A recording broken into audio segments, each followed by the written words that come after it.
വിശാഖം കാല് അനിഴം കേട്ട ചേരുന്ന വൃശ്ചികം രാശി. വൃശ്ചികം രാശിക്കാർക്ക് ഇപ്പോൾ ജന്മശനി, 11-ൽ വ്യാഴം, 10-ൽ സർപ്പം എന്നിങ്ങനെയാണ് ഗോചരം.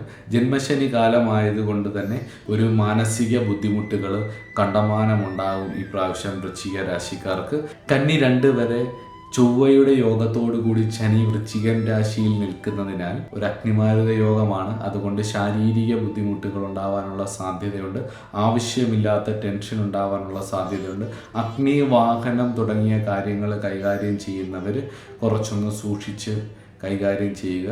മകരം പകുതി വരെയൊക്കെ ഉദര സംബന്ധമായിട്ടുള്ള അസ്വസ്ഥതകളൊക്കെ ഉണ്ടാവാനുള്ള സാധ്യതകൾ വളരെ കൂടുതലാണ്. ജോലിക്കൊക്കെ ശ്രമിക്കുന്നവർക്ക് ഈ കൊല്ലം ഒരു പകുതിക്ക് ശേഷം വളരെ അനുകൂലമായിട്ടുള്ള ഒരു സമയമാണ്. താൽക്കാലികമായിട്ടുള്ള ജോലിയിൽ ഇരിക്കുന്നവർക്കൊക്കെ സ്ഥിര ജോലിയിലേക്കൊക്കെ എത്താനുള്ള ഒരു ഗുണമൊക്കെ ഈ കൊല്ലം ഉണ്ടാവും. ഭരണ രാഷ്ട്രീയ രംഗങ്ങളിൽ പ്രവർത്തിക്കുന്നവർക്ക് ഈ കൊല്ലം വളരെ അനുകൂലമായിട്ടുള്ള ഒരു സമയമാണ്. യോഗ്യരായിട്ടുള്ളവർക്ക് അതിനനുസരിച്ചുള്ള സ്ഥാനമാനങ്ങളൊക്കെ ഈ കൊല്ലം ലഭിക്കും.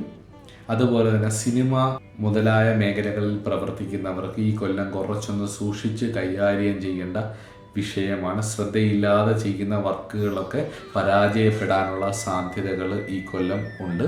വിവാഹം മുതലായ കാര്യങ്ങളെക്കുറിച്ച് ആലോചിക്കുന്നവർക്ക് ഈ കൊല്ലം അവസാനം ഗുണമായി തന്നെ വരും. ഈ കൊല്ലം അവസാനത്തോടുകൂടി അവരുടെ കല്യാണമൊക്കെ നടക്കാനുള്ള സാധ്യതയുണ്ട്. പ്രണയ സംബന്ധമായിട്ടുള്ള വിഷയങ്ങളിൽ ആദ്യ പകുതിയിലൊക്കെ കുറച്ച് മാനസിക അസ്വസ്ഥതകൾ ഉണ്ടാവുമെങ്കിലും ഈ കൊല്ലം അവസാനത്തോടുകൂടി അത് സാഫല്യത്തിലേക്ക് എത്താനുള്ള ഭാഗ്യവും ഉണ്ടാവും. വൃശ്ചികം രാശിക്കാർക്ക് പൊതുവെ ഈ കൊല്ലം അനുകൂലമായി തീരാൻ സുബ്രഹ്മണ്യ പ്രീതി വരുത്തുക, ഭദ്രകാളി പ്രീതി വരുത്തുക, ലളിതാ സഹസ്രനാമമോ ദേവീ മഹാത്മ്യത്തിലെ നാരായണീ സ്തുതിയോ നിത്യവും ജപിക്കുക, ഗണപതി ഭഗവാനെ നന്നായിട്ട് ആശ്രയിക്കുക. തടസ്സങ്ങളൊക്കെ മാറി മുന്നോട്ട് നീങ്ങുന്നതാണ്. എല്ലാത്തിനും ഉപരിയായിട്ട് പഞ്ചമഹായജ്ഞങ്ങളെ നിത്യേന ആചരിക്കുന്നവരുടെ ജീവിതത്തിൽ ഗുണം ഉണ്ടാകും.